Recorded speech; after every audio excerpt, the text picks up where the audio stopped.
नमस्कार, स्वागत है आप सभी का मैथ्स विद मनोज पे। आज हम सेक कर्व को कैसे ड्रॉ करते हैं वो सीखेंगे। लास्ट वीडियो में हमने ये सीखा था कि कोसेक कर्व को कैसे ड्रॉ करते हैं और वहाँ से हमने कुछ इंपॉर्टेंट रिजल्ट सीखे थे। आज की वीडियो में हम सेक कर्व को ड्रॉ करना सीखेंगे। अगर आपने पार्ट 3 नहीं देखा हो जिसमें हमने कोसेक कर्व को ड्रॉ करना सिखाया है, अगर आपने वो नहीं देखा है तो पहले आप उसको देखेंगे तो आपको ये समझने में बहुत आसानी होगी। अगर आप कोसेक कर्व को समझ लिए हैं तो आपको सेक कर्व समझने में कोई दिक्कत नहीं होगी। ओके, तो हम स्टार्ट करते हैं सेक कर्व। ओके, सो सबसे पहले हमने थीटा लिया है, वही पर्टिकुलर कुछ 2-3 वैल्यू ली है। थीटा 0 डिग्री, 90 डिग्री मतलब π/2, 180 डिग्री मतलब पाई, 270 डिग्री मतलब 3π/2 और 360 डिग्री मतलब 2π, है ना। डिग्री और रेडियन मैंने दोनों में दिखाया है। उसके बाद अब हमें सेक निकालना है, तो हमें सेक की वैल्यू पता होना चाहिए। उसके लिए हमने पहले क्या किया, कोस निकाला, क्योंकि हमें पता है कि जो कोस का रेसिप्रोकल जो होता है वो सेक होता है। ओके, तो हमें अगर हम 1/कोस करेंगे तो हमें सेक की वैल्यू मिल जाएगी। ओके, तो कोस 0 की वैल्यू हमें पता है 1 होती है, कोस 90 की वैल्यू 0 होती है, कोस 180 की वैल्यू -1 होती है, कोस 270 की वैल्यू 0 होती है और कोस 360 की वैल्यू 1 होती है। आपको पता होगा कि कोस n π-1 की पावर n, मैंने बताया था जब आपको कोस पढ़ाया था। तो अगर आपको कोस पाई मतलब कोस 180 चाहिए तो n की वैल्यू 1 रखेंगे, तो यहाँ पे भी 1 रखेंगे, तो -1 की पावर 1 मतलब कोस 180 कितना आ जाएगा, -1। आपको कोस 360 चाहिए तो n की वैल्यू 2 रखेंगे, तो कोस 2π यहाँ पे भी 2 रखेंगे, -1 का स्क्वायर +1 आएगा, तो कोस 360 की वैल्यू +1 आ जाएगी। फिर आपको पता है कोस 2n + 1 π/2 0 होता है। अगर आप n यहाँ 0 रखेंगे, क्योंकि यहाँ पे n इंटीजर है, अगर आप n 0 रखेंगे तो कोस π/2 कितना होता है, 0। देखो कोस π/2 0 होता है। सिमिलरली अगर आप n 1 रखेंगे तो ये 3π/2 आएगा, तो कोस 3π/2 भी कितना होता है, 0। तो कोस 3π/2 भी कितना होता है, 0। ओके, अगर आपको ये दोनों रिजल्ट पता है तो आपके लिए टेबल बहुत आसान हो जाएगी। अब हमें सेक की वैल्यू निकालनी है, तो सेक निकालने के लिए हमें पता है कि हम अगर 1/कोस करेंगे तो हमें सेक मिल जाएगा। ओके, तो 1/1 1 ही आएगा। फिर अब हमें सेक 90 चाहिए, तो हमें कोस 90 की वैल्यू को 1/, करेंगे तो 1/0 कितना आ जाएगा, नॉट डिफाइंड, इन्फिनिटी आता है जो डिफाइंड नहीं है। फिर 1/-1 -1 आएगा, फिर 1/0 नॉट डिफाइंड आएगा और 1/1 1 ही आएगा। ओके, अब इन पॉइंट को हम ग्राफ पे दिखाते हैं।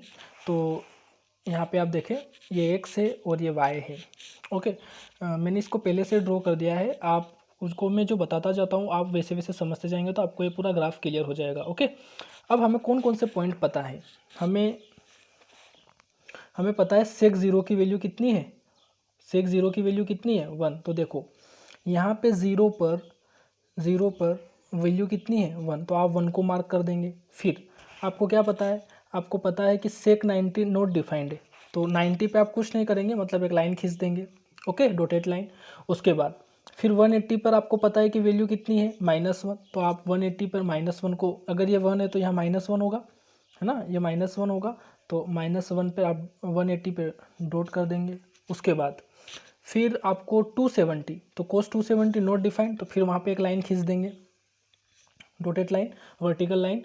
और फिर सेक 360 कितना है, मतलब 2π कितना है 1, तो 2π पर मैंने फिर क्या मार्क कर दिया, 1 मार्क कर दिया।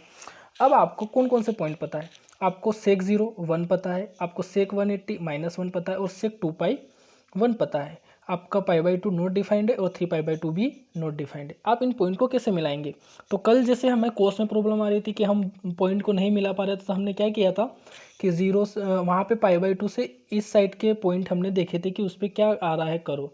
तो यहाँ पे अब हमारे 0 पे वैल्यू 1 आ रही है, तो हम 0 से राइट साइड कुछ पॉइंट चेक कर लेते हैं, 0 से लेफ्ट साइड कुछ पॉइंट चेक कर लेते हैं। अब हमें π/2 पे पता है कि π/2 पे डिफाइन नहीं है, तो हम 0 से π/2 के बीच में जो पॉइंट की वैल्यू हमें पता है वो उस पर चेक कर लेते हैं। हमें 30 डिग्री पता है, क्योंकि हमें 45 डिग्री भी पता है और हमें 60 डिग्री भी पता है, तो हम इनकी वैल्यू निकालते हैं कि इनकी वैल्यू कितनी आती है। ओके, तो पहले हम कोस 30 वैल्यू निकालते हैं, कोस 30 कितना होता है। तो यहाँ पे देखें कोस 30 कितना होता है, √3/2, तो सेक 30 कितना होगा 1/कोस 30, तो ये रेसिप्रोकल हो गया 2/√3। और कल हमने कोसेक में सीखा था ये वैल्यू कितनी होती है 1.15। तो आप 30 की जगह 1 देखो, अब ये 1 है तो मैंने अप्रोक्सीमेट 1.15 यहाँ पे ले लिया। ओके, तो π/6 पे आप 1.15 मार्क कर देंगे।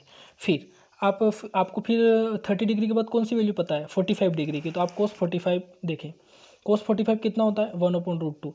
तो सेक 45 कितना होगा, इसका रेसिप्रोकल मतलब √2, और √2 की वैल्यू कितनी होती है 1.41, मतलब 1.5 से थोड़ी सी नीचे। तो ये 1 है और ये 2 है, तो यहाँ पे 1.5 होगा, तो इससे जस्ट थोड़ा सा नीचे 1.4 होगा। तो ये वैल्यू होगी, ये किसकी होगी, π/4 की। अब हमें फिर 45 के बाद कौन सी वैल्यू पता होती है, 60 डिग्री की। तो हम देखते हैं कोस 60। कोस 60 कितना होता है 1/2। तो सेक 60 कितना होगा, इसका रेसिप्रोकल मतलब 2 होगा। तो देखें यहाँ पे 60 पे हमने 2 को मार्क किया है। ओके, ये 60 पे हमने 2 को मार्क कर दिया, और 90 पे आपको पता है कि डिफाइन नहीं है। तो आप इन सारे पॉइंट को मिलाओगे, आपको 1 पता था, ये 1.15 था, ये 1.41 था, और ये 2 था। ओके, अब आपको ये इतना सा कर्व पता है, ये वाला राइट साइड का। अब आपको लेफ्ट साइड का कर्व पता करना है। तो आप सिमिलरली यहाँ पे -π/6, -π/4 और -π/3 की वैल्यू निकालेंगे। ओके, तो आप देखें यहाँ पे, अब आपको कोस -30 निकालना है। तो आपको पता है एक रिजल्ट कि कोस -θ कितना होता है, प्लस कोस थीटा होता है। ओके, तो कोस -30 कितना होता है, प्लस कोस 30 होता है, और इसकी वैल्यू कितनी होती है, √3/2। तो सेक 30 कितना होगा, 2/√3, इसका रेसिप्रोकल। तो ये कितना आ जाएगा 1.15।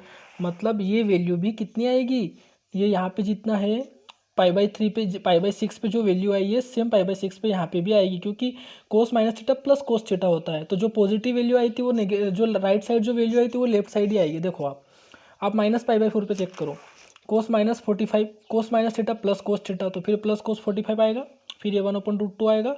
तो सेक 45 इसका रेसिप्रोकल √2 मतलब 1.414 आ जाएगा। तो ये वही 1.414 आ जाएगा, और π/3 पर फिर वैल्यू 2 आ जाएगी 60 डिग्री पे, और आप इस पॉइंट को भी मिला देंगे, 2 को, 1.4 को और 1.5 को, और इसको मिला दोगे, तो आपका 0 पर एक पैराबोला आ जाएगा। ये समझ में आया आपको। ओके, अब π/2 पे आपका डिफाइन नहीं है। अब आपको किस पे चेक करना है, अब आपको पता है कि सेक 180 π/2 पे तो डिफाइन नहीं है, 0 पे हमने लेफ्ट साइड और राइट साइड भी चेक कर लिया। अब हमें पता है कि 180 पे -1। तो जब मैंने आपको कल बताया था, जब मैंने आपको कोसेक कर्व बताया था, तो मैंने आपको ये बोला था कि अगर आपका पॉइंट +1 आ रहा है तो जो पैराबोला बनेगा वो अपवर्ड बनेगा, और अगर आपके पॉइंट पे वैल्यू -1 आ रही है तो जो पैराबोला, अगर आपका वैल्यू -1 आ रही है तो जो पैराबोला बनेगा वो डाउनवर्ड बनेगा। अगर पॉजिटिव +1 आ रहा है तो पैराबोला अपवर्ड, और अगर नेगेटिव -1 आ रहा है तो अगर नेगेटिव 1 आ रहा है तो पैराबोला डाउनवर्ड बनेगा। तो आप देख लो 180 पे जो वैल्यू आ रही है वो -1 आ रही है तो डाउनवर्ड बनेगा। आप चेक भी कर सकते हैं, मैं आपको चेक करके बता देता हूँ। ये 180 है, तो यहाँ पे तो हमें पता है कि -1 है। अब हमें इसके लेफ्ट साइड और राइट साइड चेक करना है। तो 180 से लेफ्ट साइड 150 और 120 दो पॉइंट पे आप चेक कर सकते हो। मैं आपको एक पॉइंट पे चेक करके बता सकता हूँ। 120 पे मैं चेक कर लेता हूँ, 150 पे आप चेक कर लेना। ओके, तो कोस 120, देखो कोस 120 मैंने बताया होगा यहाँ पे, ये रहा कोस 120। देखो क्या क्या लिख सकता हूँ मैं कोस 120 को, कोस 90 + 30 लिख सकता हूँ। ओके, कोस 90 + 30, अब यहाँ पे 90 मतलब π/2 आ रहा है तो कोस का कितना आ जाएगा, साइन आ जाएगा। उसके बाद सेकंड क्वाड्रेंट में कोस क्या होता है, नेगेटिव होता है, तो माइनस साइन आ जाएगा और 30 डिग्री आ जाएगा। ओके, तो -sin30, तो -sin30 की वैल्यू कितनी होती है 1/2, तो -1/2। कोस 120 की वैल्यू -1/2 होती है, तो सेक 120 की वैल्यू कितनी होगी, -2 होगी। मतलब ये सेक 20 की वैल्यू -2 होगी। इसी प्रकार जब आप यहाँ पे 150 में निकालोगे तो यहाँ पे कुछ वैल्यू आ जाएगी। सिमिलरली 210 पे आप निकाल सकते हो। ओके, 180 से इस साइड चेक कर रहे हो ना, तो कोस 210 पे इसको 180 + 30 लिख सकते हो। कौन सा क्वाड्रेंट आ रहा है, ये थर्ड क्वाड्रेंट आ रहा है, और यहाँ पे 180 है, पाई है, मतलब कोस का कोस रहेगा। थर्ड क्वाड्रेंट में कोस नेगेटिव होता है तो -कोस 30 आ जाएगा, जो कितना होता है -√3/2। तो सेक 210 कितना होगा, -2/√3, जो कितना आ जाएगा -1/15। तो देखो 210 पे -1.15, और आप बाकी के इसके पॉइंट निकालोगे 270 तक है, ये भी 210 निकाला है। यहाँ पे 2-3 पॉइंट निकालोगे तो ये कर्व आपका बिल्कुल डाउनवर्ड पैराबोला आ जाएगा। ओके, अब आपको पता ही है कि 2π पे वैल्यू कितनी आई है, +1 आई है, तो 2π पर वैल्यू +1 है, तो मतलब ये एक अपवर्ड पैराबोला बनेगा। ओके, अब आप देख लो, अब 2π पे आप देखो ये 0 था, तो 0 पे पैराबोला ऐसे गया है ना, और एक पैराबोला इधर गया। अब 2π पे भी पैराबोला इधर जा रहा है, मतलब ये पैराबोला भी यहाँ से ऐसे जाएगा, अपवर्ड पैराबोला बनेगा। ओके, मतलब तो ये क्या आ रहा है, एक सिमेट्री आ रहा है। इसका क्या मतलब हुआ कि सेक भी अपने कर्व को 2 पाई इंटरवल के बाद क्या करता है, रिपीट करता है। तो मैंने आपको बताया था वैसे कि साइन और कोस अपने कर्व को 2 पाई इंटरवल के बाद रिपीट करते हैं, तो उनके रेसिप्रोकल कोसेक और सेक भी अपने कर्व को 2 पाई के इंटरवल के बाद रिपीट करेंगे। सिमिलरली देखो -पाई पे कोस -180, कोस -180 क्या हो जाएगा, कोस minus theta plus cos theta होगा, तो प्लस कोस 180 ये भी कितना आएगा, -1 आएगा। ओके, और फिर आपको सेक 180 निकालना है ना, सेक 180 सेक -180, तो ये भी कितना आ जाएगा, -1 ही आएगा ना। तो आपको देखो यहाँ पे ये -1 आएगा इस साइड, और ये फिर डाउनवर्ड पैराबोला बनेगा। ओके, तो ये सेक का कर्व है। ओके, अब आप इस कर्व से आप क्या क्या रिजल्ट ऑब्जर्व कर सकते हैं हम वो चेक करेंगे। ओके, अच्छा, यहाँ से हम एक रिजल्ट तो हमने ये ऑब्जर्व कर लिया कि ये कर्व 2 पाई इंटरवल के बाद रिपीट होगा। एक रिजल्ट तो हम ये बोल सकते हैं, एक ये बोल सकते हैं कि आप कोड्रेंट चेक कर सकते हो। वैसे आप ASTC से आपको पहले से पता रहता है, ये फर्स्ट कोड्रेंट होता है, ये सेकेंड कोड्रेंट होता है, ये थर्ड कोड्रेंट होता है, और ये फोर्थ। फर्स्ट में सारे ट्रिग्नोमेट्रिक पॉजिटिव होते हैं, सेकेंड में साइन कोसेक पॉजिटिव होते हैं, थर्ड में टेन कोड पॉजिटिव होते हैं, और यहाँ पे कोस और सेक पॉजिटिव होते हैं। तो सेक यहाँ पे पॉजिटिव आएगा फोर्थ में, और सेक फर्स्ट में पॉजिटिव आएगा। आप ग्राफ से भी देख लो, 0 से π/2 सेक क्या आ रहा है, पॉजिटिव, मतलब फर्स्ट में पॉजिटिव आ रहा है। π/2 से पाई सेकेंड सेक क्या आ रहा है, नेगेटिव आ रहा है। फिर पाई से 3π/2 थर्ड क्वाड्रेंट, इसमें भी क्या आ रहा है, नेगेटिव। और फिर 3π/2 से 2 पाई में सेक क्या आ रहा है, पॉजिटिव। तो वो हम यहाँ से क्रॉस के चेक कर सकते हैं। ओके, तो हमने वही ऑब्जर्वेशन यहाँ से लिखे हैं कि from curve in first quadrant sec is positive, in second and third quadrant sec is in second and third quadrant sec is negative. Okay, यहाँ पे आप करेक्शन कर लेना, sec is negative, and in fourth quadrant sec is positive. Okay, range की बात करते हैं। Range वही सेम है, जो कोसेक की रेंज थी वही सेम सेक की भी रेंज आएगी। आप यहाँ से देख सकते हो कि जो वैल्यू है वो सारे रियल नंबर आएगी, -1 और 1 भी उसमें शामिल होगा, बट -1 से 1 के बीच ये सेक कभी भी अपनी वैल्यू नहीं देगा। 1 या 1 से बड़ी, -1 या -1 से छोटी, यही वैल्यू देगा। -1 से और 1 के बीच में वैल्यू नहीं देगा। तो सारे रियल नंबर, बट क्या नहीं, -1 से 1 के बीच की वैल्यू। तो रियल नंबर में से -1 और 1 को हम -1 से 1 के बीच की वैल्यू को हम सब्ट्रैक्ट कर देंगे, मतलब निकाल देंगे, तो ये इसकी रेंज आ जाएगी। और ये तो हमने देख ही लिया कि वैल्यू या curve of sec x repeats after an interval of 2 pi. तो ये सारे ऑब्जर्वेशन थे, और ये कर्व था। ये कर्व आपको बहुत अच्छे से समझ में आ जाएगा अगर आपको कोसेक का कर्व आप लास्ट वीडियो में बहुत अच्छे से समझे हो, तो आपको ये कर्व में कोई दिक्कत नहीं आएगी।